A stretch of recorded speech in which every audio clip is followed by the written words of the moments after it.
I've had many leading experts on this show, including Matthew Walker, and they've all said the same thing about sleep. They've said it's the biggest positive investment you can make in your own performance. You can have the best strategy in the world, but if you're consistently tired, poor decision-making will follow and eventually cause other things to fail in your life. So if you're looking to optimize your recovery, you should start looking at what you're sleeping on. Our sponsor, Helix, makes high-quality mattresses tailored to your body. It doesn't matter if you run hot, sleep on your side, or need something firm. Helix has a mattress for you. And I asked them recently to send one to a member of my team, and Juan received it. And we travel a lot, so when he's home, quality sleep really matters. And he told me he's getting the best sleep of his life. And the data backs it up, with 82% of people in a Helix study saying they saw an increase in their deep sleep. And with a 120-night trial, you've got 4 months to prove it to yourself. You can get 27% off at helixsleep.com/diary. That's helixsleep.com/diary. If you're running a business, people have probably told you to use AI or get left behind. And I get that urgency. Still, AI doesn't fix a messy business. It exposes one, because AI can only work with the information it can see. So if you ask AI something about your business, about stock or sales or customers or about your team, that information needs to be connected to the AI to be useful. That's the idea behind NetSuite by Oracle, the sponsor of this episode. NetSuite is the AI-powered business management suite that securely connects your financials, your inventory, your commerce, your HR, and your CRM into a single source of truth. And with NetSuite Next, AI is built into that connected system. It can surface useful insights, help with routine work, and let you ask questions about your business in plain English. For the first time ever, you can try NetSuite Next for free if your business is generating 7 figures or more. Just go to netsuite.ai/Bartlett. That's netsuite.ai/Bartlett.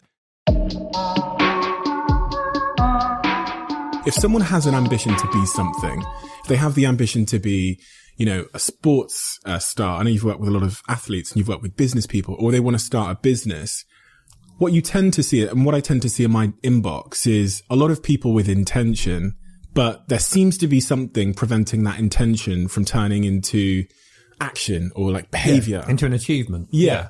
Yeah. And I think that, turning ambition into achievement is the key, because most people will have good intentions. Most people will be wishing and hoping to be better, but there's a big difference between wishing and hoping and believing and executing upon it. So I think that the people who genuinely execute on it probably want it more for a start. And that's the key. No one's ever wandered around the bottom of a mountain and then simply found themselves at the top.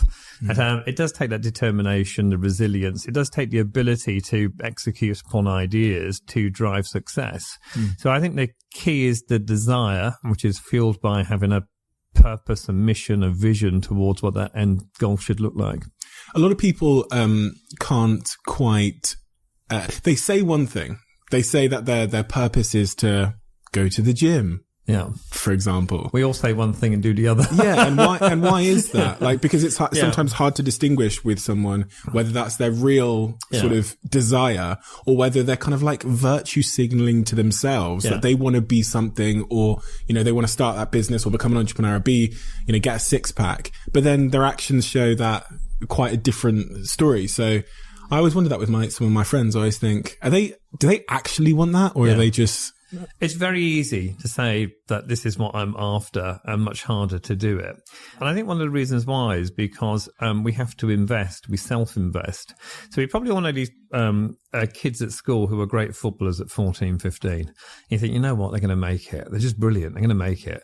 Or great track athletes at 12, and you just think they're special.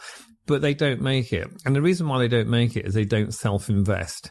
So the people who make it are the ones who will get up on a rainy Friday morning, get up on a rainy Saturday morning to go and practice whilst their mates are in bed. The ones who will practice on a Friday night when their mates are out drinking. And so talent is not enough. You need talent plus teachability. So talent plus the ability to be open-minded, agile in our thinking, to commit to practice and turn that practice into something which develops our talent even further. So there's lots of people with talent in business, lots of people with talent in sport. But I guess that we need to be open-minded enough to invest in how we practice our talent to become successful. So, there's no substitute for practice. I get lots of golfers who say to me that, can you make me better? And the number one golfer in the world will practice more than any amateur. There lies the truth. But we need to apply ourselves in a particular manner, and so we need to be practical about how we exercise our talent. You create good feedback loops to understand what we're doing, gain better personal introspection and self-awareness to allow us to use our talents differently. How do you give someone that purpose, though? Like, I'm trying to think, so we know practice is like so incredibly important to master something, but I guess my question is, how would you give someone that motivation? Because I guess you can't give someone purpose. A lot of us spend so much of our lives trying to motivate people, right? To motivate friends, families, siblings, whatever it might be.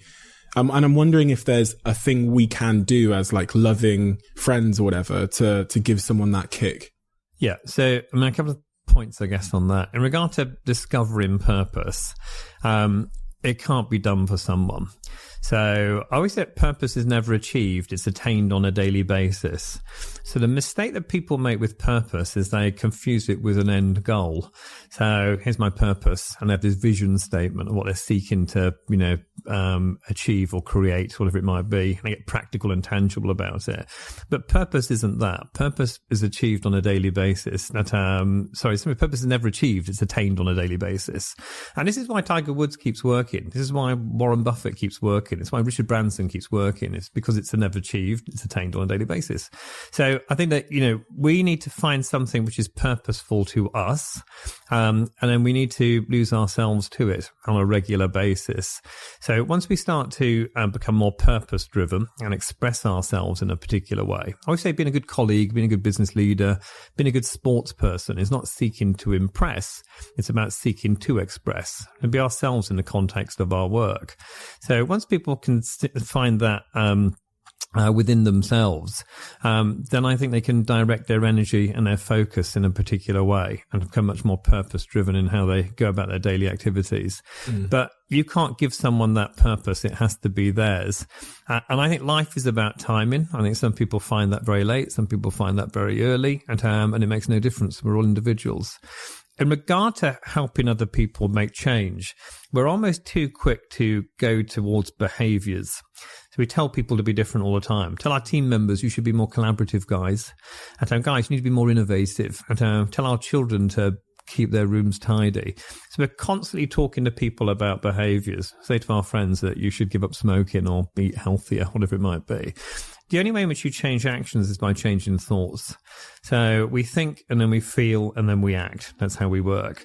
So if you're constantly working on actions, we're telling people to be different. And this is why New Year's resolutions fail. From tomorrow, I'll be different. Yeah. Start doing this. I'm going to stop doing that. And we start talking about actions and behaviors.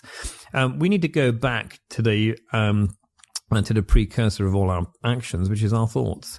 So the only way in which you genuinely drive commitment rather than compliance when it comes to change in your team, in your friends, in yourself, is by changing the words and pictures in your head or their head to drive different feelings and then different actions. There's a little tip which I sometimes give leaders, and I say to leaders, never say to your team you're going to make a change.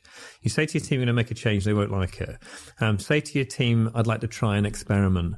They'll all be on board with it, and we'll give that a go. That's okay. Mm-hmm. So even just a difference in language to allow someone to think differently or make them feel differently, and hopefully therefore choose to act in a different manner. And how would I get someone to change their thoughts? Yeah. So have you got anyone in mind? I have. I think the best way is gamification. What holds people in place is what they believe to be true. And so people will sit around a boardroom table and they'll discuss strategy. And they'll say, we can do this, but we can't do that. And they'll have a viewpoint on budgets, on consumer buying behaviors, on compliance and governance. And that's what holds us in place. So what we need to do is break free of some of the parameters that we think are in the way. So if we got people around a boardroom table and say, look, guys, let's just this strategy piece that we're going to talk about. Let's imagine we got an unlimited marketing budget for it. If we had an unlimited marketing budget for it, I know we haven't, but if we had, what would we be doing? How would we be doing it? If we had no marketing budget, what would we be doing? Now, what we're doing here is that we are helping people to move outside of the mental tram lines that we all operate under and the habitual thinking. So let's ask some what-if questions. Can you imagine that, a life if you weren't smoking? What would it look like? What would you be doing today if you weren't smoking? What would you spend your money on that you save on cigarettes? Just play the game of what-if. So let's break free of some of the things which are holding people in place by not by conflict, not by arguing and debate in a confrontational manner, but finding some common ground and working from there. And the common ground is, let's play a game.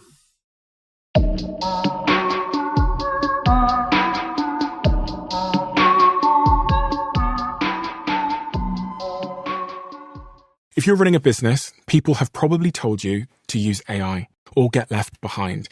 And I get that urgency. Still, AI doesn't fix a messy business. It exposes one, because AI can only work with the information it can see. So if you ask AI something about your business, about stock or sales or customers or about your team, that information needs to be connected to the AI to be useful. That's the idea behind NetSuite by Oracle, the sponsor of this episode. NetSuite is the AI-powered business management suite that securely connects your financials, your inventory, your commerce, your HR, and your CRM into a single source of truth. And with NetSuite Next, AI is built into that connected system. It can surface useful insights, help with routine work, and let you ask questions about your business in plain English. For the first time ever, you can try NetSuite Next for free if your business is generating 7 figures or more. Just go to netsuite.ai/Bartlett. That's netsuite.ai/Bartlett.